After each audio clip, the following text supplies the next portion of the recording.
Okay guys, got some vintage candy. Anyone ready to see some vintage candy? Just in, so not today. Today's Sunday, but I got it in yesterday. Let's see what this is. Then we'll get in here and see what came in the mail today. Sit you down just a second. All right.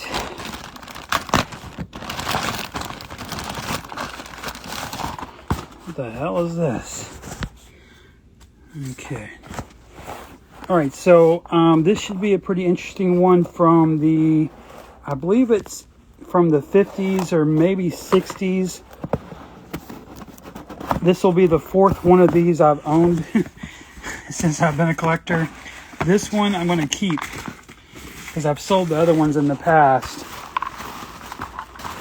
All right. Wow, look at the paper. All right, so the first thing out of the gate is I don't honestly know the date on this. It's a Zorro candy box. Very cool. Not the best condition, but I'm going to flatten this out, and I can restore the dents and stuff like this.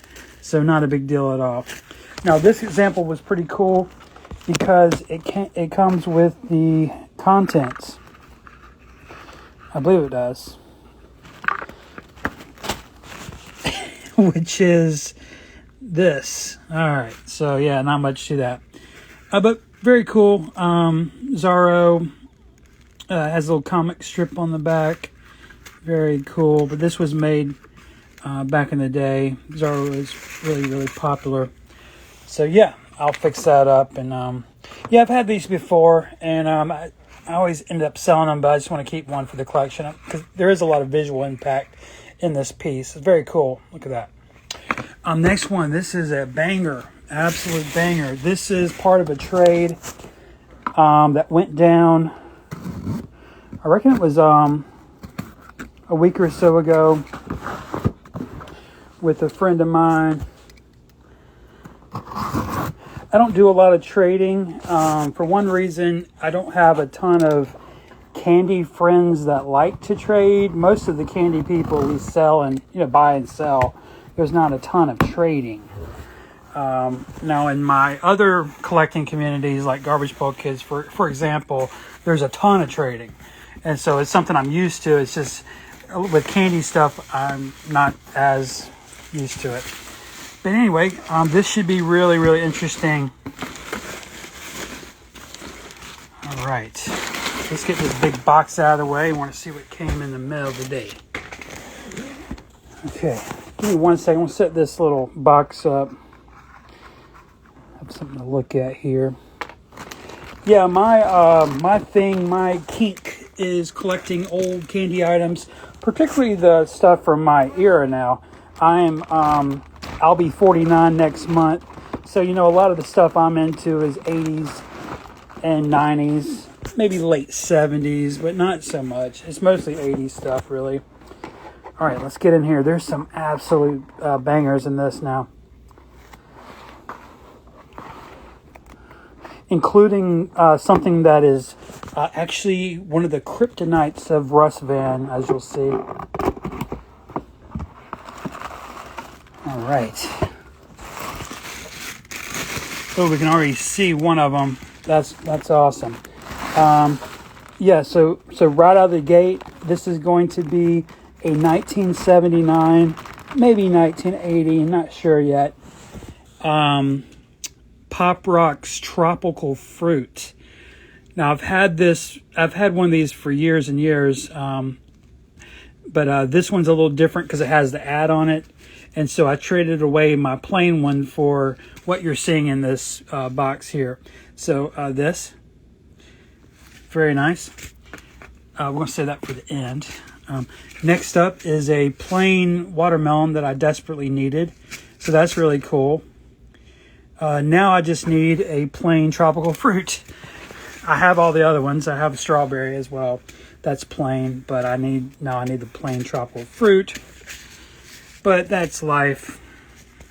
I'm kind of glad. I mean, just as a collector, it is satisfying to finish sets and stuff. But it's also sort of... sorry about the glare. It's also sort of, I guess, relief. It's kind of like relieving to know that I still have work to do. You know, imagine the sad reality of finding everything you've ever wanted. You've collected everything that you ever wanted. To me, that's pretty depressing to think about. You know, I'm talking about in game here. So, and all I'm talking about is now I need a plain tropical fruit. Anyway, these are two different ones, by the way. This one is advertising one of these radios you see all the time on eBay. Randomly, there's a bunch of those available. I guess people saved them for whatever reason. And the Windbreaker, pretty cool. I've never actually seen the Windbreaker, Pop Rock's Windbreaker, vintage Windbreaker. That might be fun to track down for somebody who collects vintage textiles. The last thing is this. I'm very, very happy to have this in. This is the only one I've ever seen. I do really want to open this. I think I have to, guys, because if you notice, through this little window thing, there's some print. So let's get this open. Yeah, so one of my kryptonites is Fortune Bubble, especially with candy. I mean, my biggest kryptonite is Cheap Toys, Garbage Pail Kid Cheap Toys. But in the candy space, you know, things are a little different.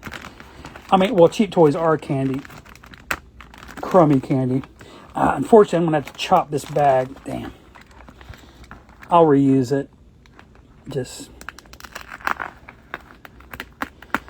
It's always a little cringy to mess up a perfect poly bag. Anyway, I want to get this wrapper out because I can see some text through the wrapper. This is the last thing we're looking at. If you just have a minute, this is what I'm wrapping up on. This is probably a 70s, not really sure, Fortune bubble gum. You might remember these back in the day. They were a penny. They cost 1 penny. Now, I did not grab any of my Fortune bubble stuff. I have an archive of this shit. I could do that on another day if you're interested. Just let me know.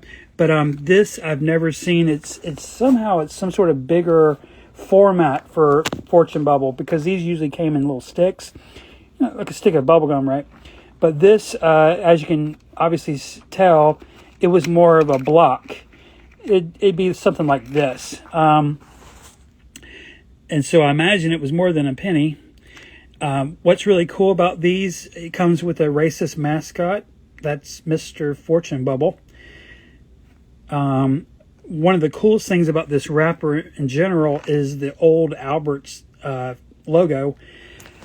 We can trace these logo changes back. That's one of the ways of, if you're collecting candy, especially candy that's been made over generations, like something like this. You know, this was out in the 70s, 80s, and 90s, even the late 60s. You can just look at the different logos. You know what? I've got a magnifying glass. That doesn't really work on camera. But you can just look at the logo and tell what year it came from, or, you know, get a range. Anyway, they came with little fortunes. You might remember that as well.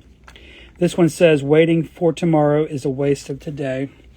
That is one I've seen on other packages with Albert, so I guess that's kind of their go-to fortune for whatever reason. This was the question mark.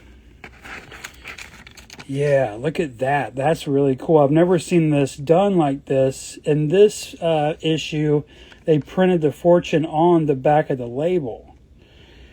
Here we see number 10 and number 60. A smile is your personal welcome mat. That's beautiful. You know, some of these fortunes are really beautiful. Unexpected gain in public. Honor may soon be yours. Yeah, that'd be nice. All we ever hear about is Hawk to a girl and Trump, right? But anyway, I guess that's how you get famous. Very cool. Let's do a little recap here. What came in the mail today. First up is I think it's late 50s, guys, honestly. Maybe even like 59. I could be wrong. It could be early 60s, but it's not newer than that. But this is going to be a Zorro candy and toy box. This is by the Novelty Candy Company out of Newark, New Jersey. A lot of candy comes out of Newark still to this day. That's one of the big candy towns is Newark. But anyway, very cool. One thing that draws me to Zorro, by the way, I'll just tell you, is my father. growing up, that was one of his heroes. And so when I see Zorro stuff, especially vintage Zorro, I think of my dad. Like, he probably owned this or had one of these back in the day, or at least saw it in the stores. Very cool. Also, we got these 3 extremely rare Pop Rocks and 2 tropical tropical fruits. Very cool. Both have ads on the front. And then a plain watermelon that I needed. And then lastly, my favorite thing of the entire today is this Albert's from an unknown year. I would say probably 70s, maybe. I don't know. Now, we'll actually. I'm sorry. I can get to the bottom of a little bit of this. I do have some red Fortune Bubble. They're pretty rare. Excuse me. I do have some red Fortune Bubble. I can't get to them right this second, but the reds that I have date to 1982. And so that could be a clue looking at this, but now my red Fortune Bubbles do not have this logo on it. But this does put this back probably early 80s, but I'm thinking even like maybe 70s, just by looking at some of the fonts on this. There's just sort of to me, it just comes off a little 70s.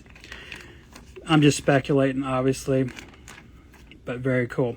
Well, guys, hope you enjoyed some of that. If you like old candy items, go check out my other live streams. I saved the recent ones. I delete them here and there, but yeah, this is my life. See you guys in the next one. Russ Van out.